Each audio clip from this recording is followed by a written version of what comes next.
She married him for money, but fell in love with his son. Eleanor thought she knew what she wanted from life: security, luxury, and freedom from the endless struggles of her youth.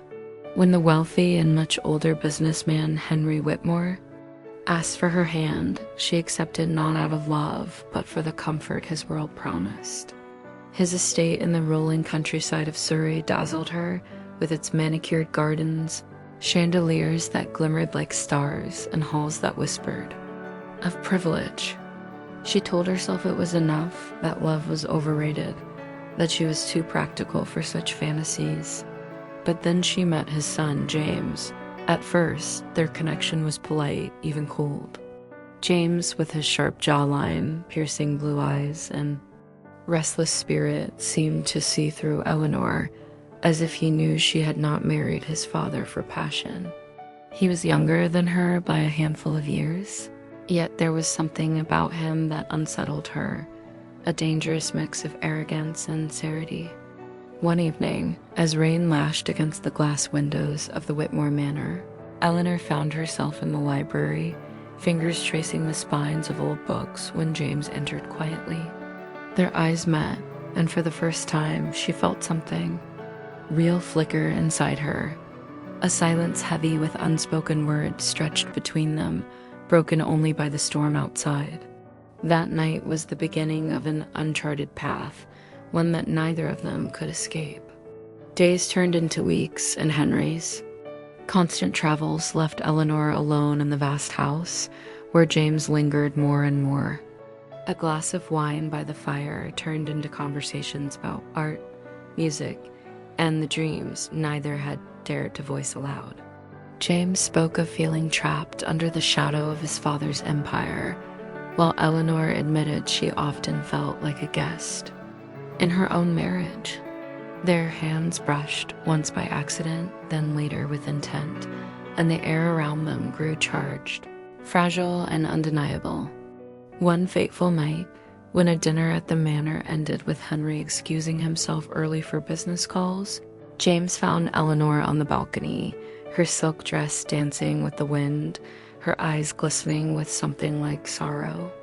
"You're not happy, are you?" James asked softly, stepping closer. Eleanor turned her face away, her voice trembling. Happiness was never part of the bargain. His hand found hers, warm, insistent, and she didn't pull away. The kiss they shared under the pale moonlight was reckless, forbidden, but it awakened a hunger in both of them that no amount of reason could smother. After that, every glance, every stolen touch, every whispered word carried a weight that could shatter everything. They tried to resist, tried to bury the fire, but passion has a way of burning through walls.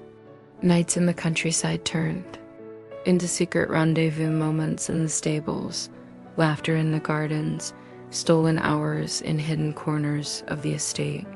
Eleanor knew she was playing with fire, but for the first time in her life, she felt alive. James made her feel seen, not as Henry's young trophy wife, but as a woman with a heart still capable of yearning. Yet guilt gnawed at her. Every time Henry looked at her with pride, every time he introduced her to his associates with a smile, she felt the sting of betrayal. She told herself she would end it, that she had to, but then James would touch her, kiss her, and the world would fall away. One evening, when Henry announced plans for a long trip to London to finalize a deal, Eleanor and James found themselves with days of temptation stretched before them. They gave in fully, recklessly, like lovers who knew their time was borrowed, but secrets have a way of surfacing. One night, Henry returned earlier than expected. He walked into the drawing room and found James's jacket draped carelessly across the sofa, the faint scent of Eleanor's perfume clinging to it. He said nothing then, but his eyes narrowed with suspicion. From that night, the atmosphere in the Whitmore house shifted. Henry watched them both closely, testing, waiting. The tension was unbearable.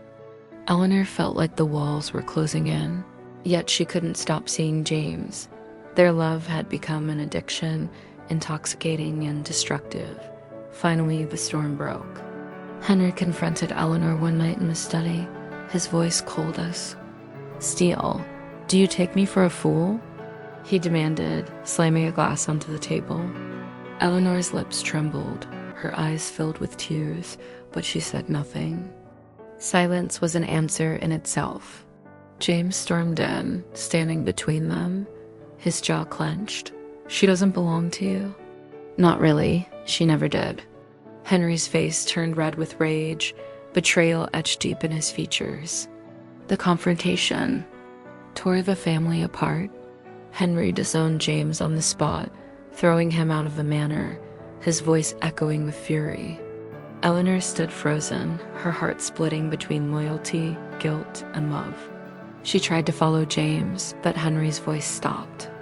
Her sharp and final, "You made your choice the day you said yes to me." For days, Eleanor wandered the halls of the estate like a ghost, her soul aching for the man she loved, yet bound by the choices she had made.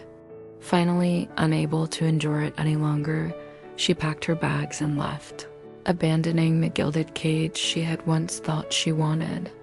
She found James waiting for her at a quiet inn on the edge of Manchester, his eyes searching hers with fear and hope.